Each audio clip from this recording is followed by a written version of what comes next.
Now we're going to move on to talk about the quarterly platform release. This is quite a good thing. As the name implies, happens every 3 months, has been going on for a while, and there's a really good feature drop.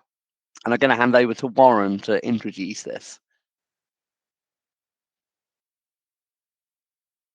Thank you, Ed. And being the historian that I am, well, let's take a little bit of a time out to look at the history of these QPRs and all of that.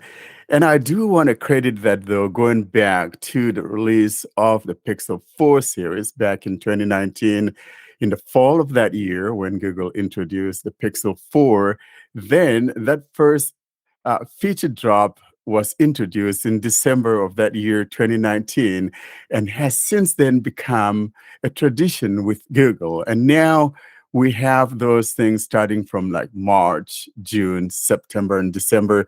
December usually would be the last feature drop or QPR drop that comes through. And then Google decided to introduce the beta so people can sign up for the beta as well. And this just concluded the beta of the QPR1 on December 5th when it dropped. And so as of next week, as Google indicated, the QPR2 beta will start. So if you don't want to be part of the beta, if you are enrolled in the QPR1 beta and you want to stay out of it, you notice that now when you turn your phone on after the December 5th update that we got, the big one, 2 point something gigs, it no longer says beta when you turn on your phone. So that means that has been concluded, but you are still enrolled. In other words, when Google push out the new beta for QPR2 in the week of December 12th, your system will automatically get it. So if you are hearing us before Google rolls it out, I don't know if they're going to roll it out on Monday or not, but it's rolling out the week of the 12th.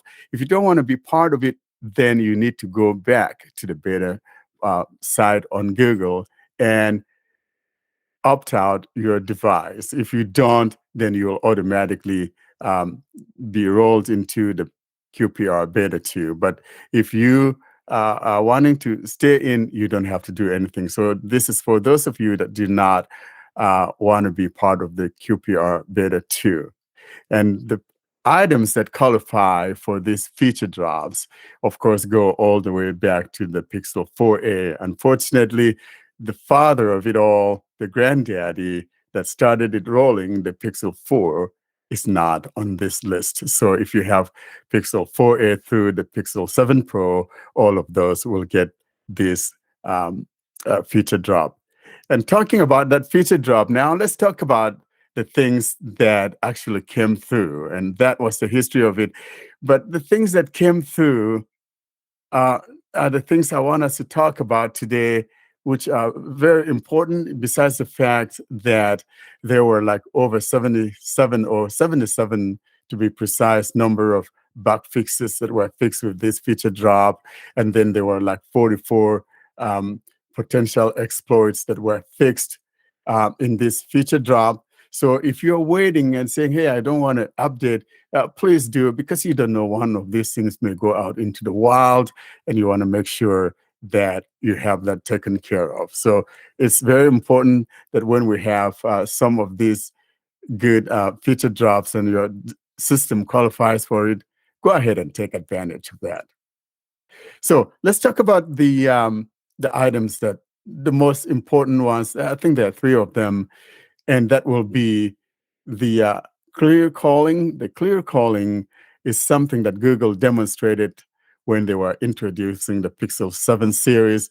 Unfortunately, this is only exclusive to the Pixel 7. So if you do not have that Pixel 7, you'll not have this experience that we're talking about, which is that clear calling. So you may be in a very noisy area, especially you, Ed, if you're out there in that pub and so much noise going on and you want to make a call.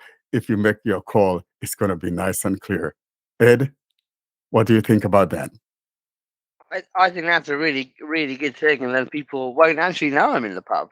But the difficulty is obviously it involves owning some Fisher Price piece of hardware, which is Tricky. But if it rolls out to my Pixel 5, I'll definitely be down with that.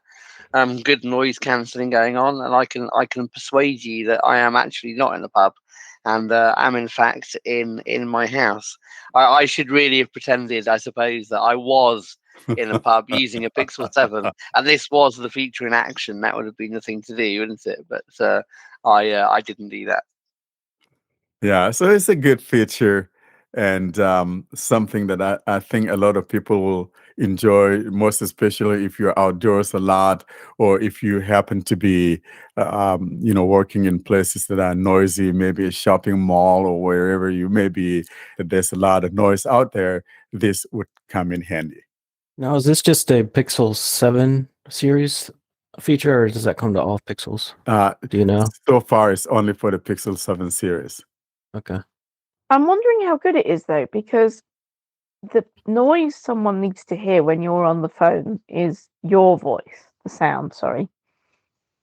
But surely it would still pick up other people's voices because they're similar frequency. I mean, I can imagine it would cut out, I don't know, road drills and things, but how good is it? Has anyone tested this? I think what it might do is use both microphones. So if it notices voices being picked up from the top microphone better than it's being picked up from the mouthpiece microphone, then they might know to cancel those voices out. Just a guess on my part, but I think that's how this sort of thing works.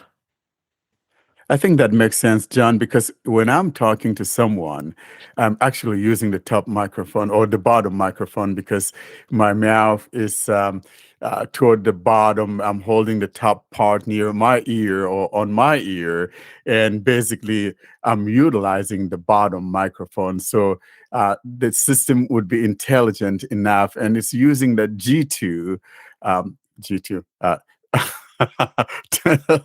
Tensor G2 to do that magic. So it's not something that even needs to be online or anything. It's on-device thing.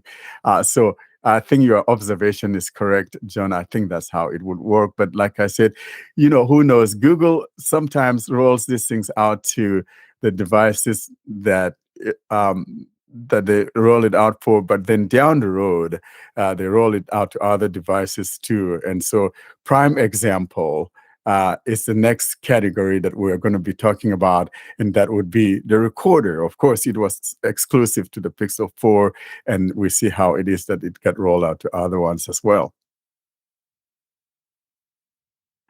Number 2 is that recorder speaker labels. And what do I mean by recorder speaker labels? So for instance, let's say John and I are in a meeting or whatever, and we're recording something. Now, this is also exclusive on the Pixel 7 series. I hope it trickles down to other devices. Is that when I speak and I'm done speaking and John speaks, and then when we look at the transcripts, it will label us, either speaker 1, speaker 2, or whatever, things like that. So I think it's very efficient for people that happen to be doing meetings or doing something. And so you can see who says what in the transcripts. And I think that's a great feature that Google rolled out with this feature drop.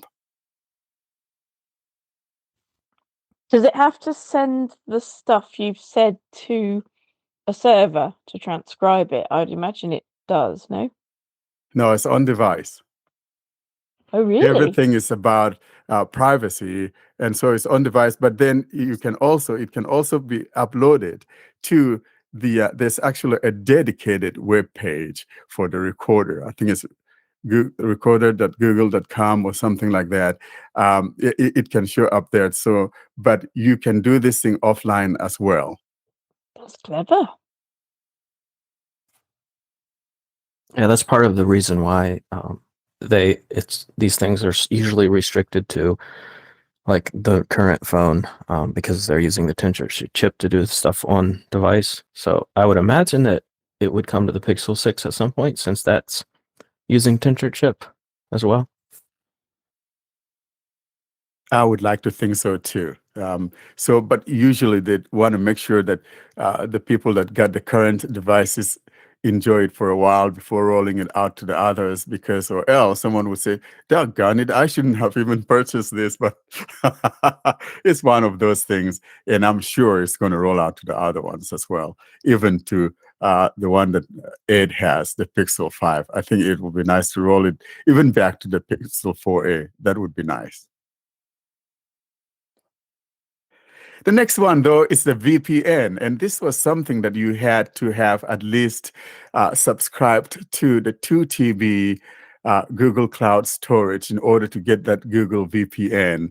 But now, though, it's available with your Pixel 7 series. And how you get it is you go into the Google One app. So you launch the Google One app, and then at the bottom, you see those tabs, and you tap on the Benefits tab. And once you tap on that Benefits tab, you're going to see that VPN is now available, and you can go ahead and turn it on. So that's another perk for those that have the Pixel 7 series. And this one is not dependent on the tensor chip. So this is Google just basically flat out saying, if you want this for free, you have to buy the new phone. And how does that VPN work? So VPNs are obviously used for 2 purposes. One is to encrypt internet traffic. The other is to circumvent geo-blocking restrictions. So what is this VPN doing? Can I change location, or is it merely encrypting internet traffic? That's a good question. It encrypts your traffic, and you could the geofencing thing. You can overcome that. I haven't gone into it to play with it to see, let's say, if I was going to be pretending to be somewhere else other than where I am. I don't have the need to, but it should include that as well. So it is one of those things that Google says is going to be good for those of us that have that. And the thing is that you have it for 5 years, so it's actually outliving the life of the Pixel 7. So very interesting. Yeah, not very helpful if you change phones, though. Yeah, well, you change phones, but you still have that access. If you say next year I get Pixel 8, yeah, you have to change to the new Pixel. It'll be I was going to say not if you change to a Sony or a something else. Yeah, no, it'd be interesting to know though. Maybe one of you can have a look and see what it does in terms of can I change locations. Yeah, I'll check it out as well. That's something I was wondering. Yeah.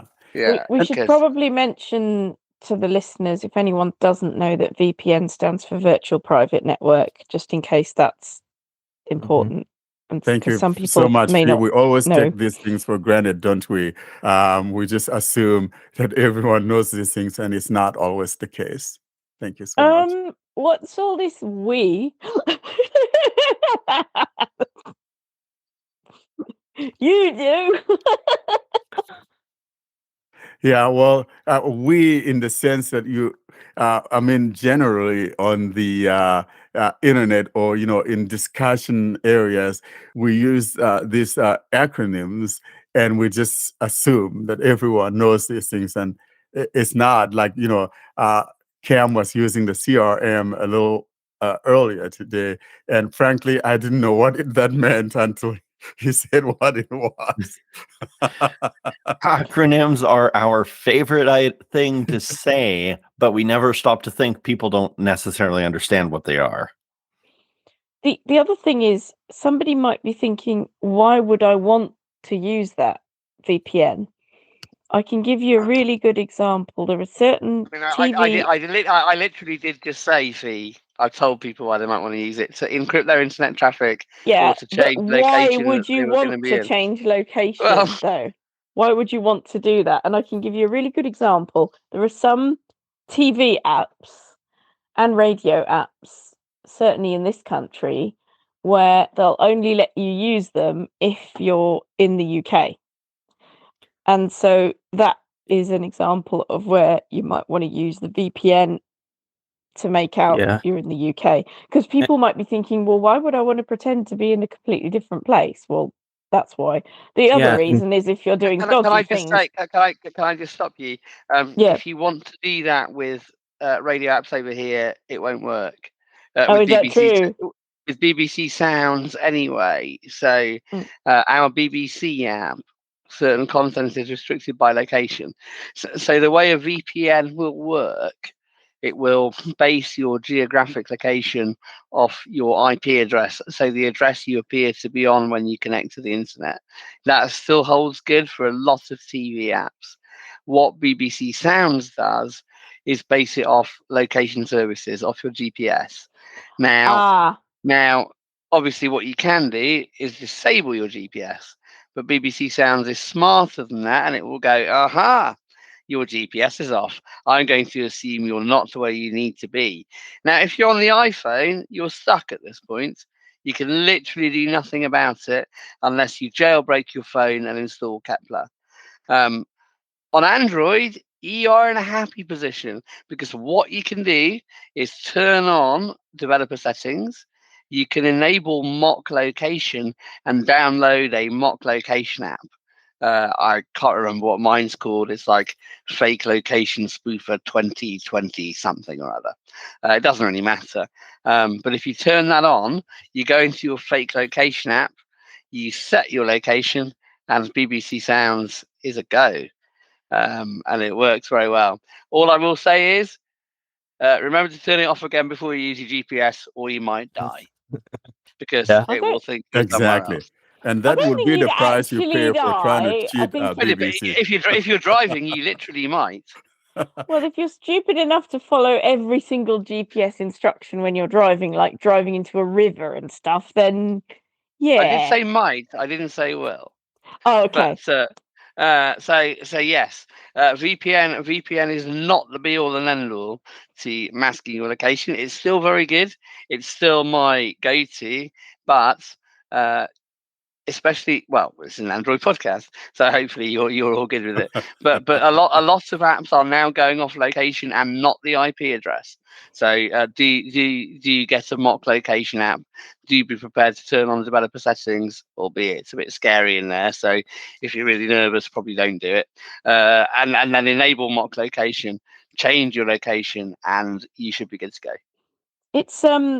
It's yes, you're right, because there are other apps that I've used as well that have said we need you to turn on location services. No, you allow the app to use location services in in order for us to. I think it was the ITV app,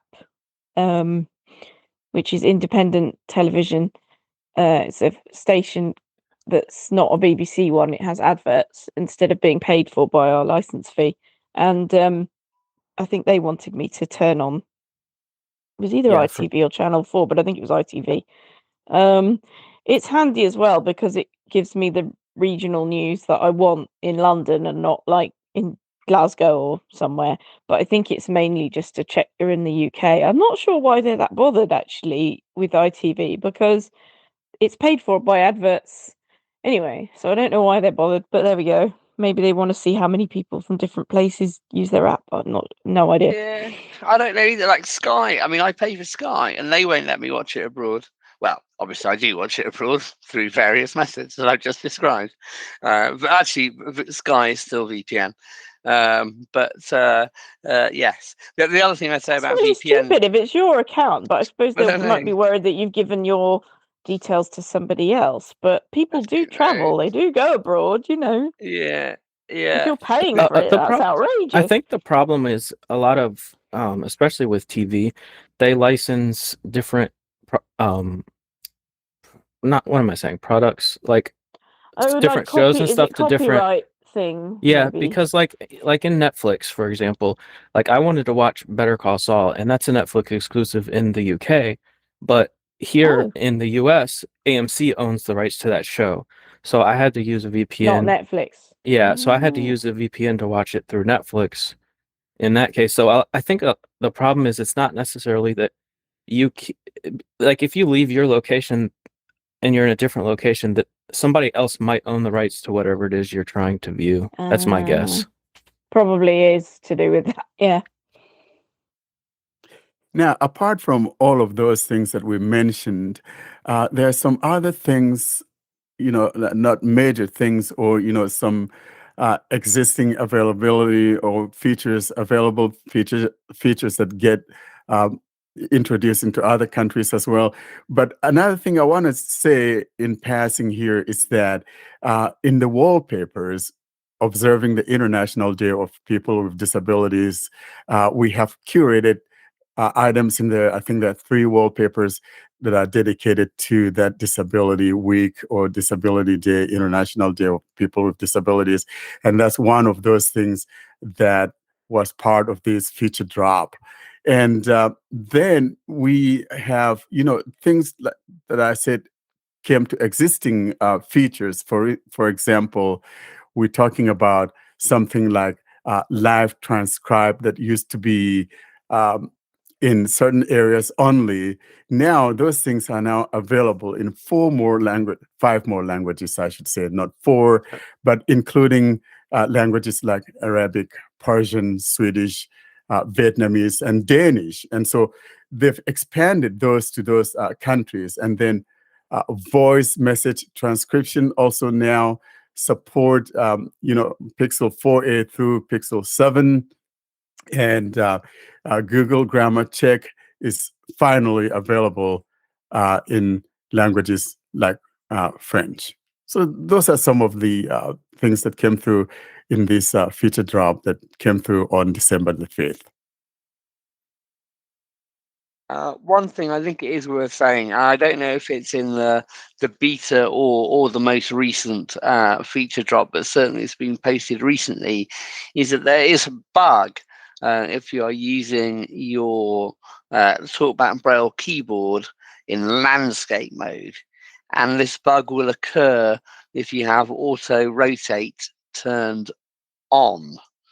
So if that's the case, you might find dots being entered inaccurately. If that does happen, turn auto rotate off. I imagine most blind people have auto rotate off anyway, but if you are experiencing that bug, either due to a stable or beta release of the Quarterly Platoorm Release, do turn the auto rotate off. And that would be some of the features, the most important features that came through. And again, if you don't want to stay in, unenroll before the next beta begins during the week of the 12th, which starts Monday. And I don't know if Google's going to roll it out that Monday or Wednesday or Tuesday or whatever, but it will definitely come through that week. Yeah, and the reason you might want to not put it off is because if you unenroll now, you won't have to reset your device. But if you get the next beta release and you're like, oh, I didn't want this, I want to unenroll now, you'll be forced to reset your device at that point and start from scratch. So that's why it's important, if you already know that you don't want to continue to be a part of it, then go ahead and opt out as soon as you're hearing this, and then you won't have to worry about factory resetting your device. Presumably this is if you want to keep this, just use the stable releases, which it's all very Christmassy, really, isn't it? The stable. Yeah. It is very Christmassy. The next one apparently comes with tofu, so you might not want to enroll with that. Nobody was ever born in a beta. I know that for sure. No. Funny you mentioned tofu, Ed. I don't like that thing. So I do. I don't like tofu at all. I love Chinese food, but I hate tofu. Oh, I hate it too. So thanks, John, for mentioning that. And that's the reason why we're saying if you don't want to be part of it, then unenroll. Because if you don't and it automatically rolls out to you when you unenroll or opt out, it will reset your device. It'll wipe your device. So see, it's not a good thing to stay in it if you don't intend to be. But if you intend to be in it, and then there's nothing to do. Just leave it be what it is, and you'll be automatically pushed out to the next beta that begins next week.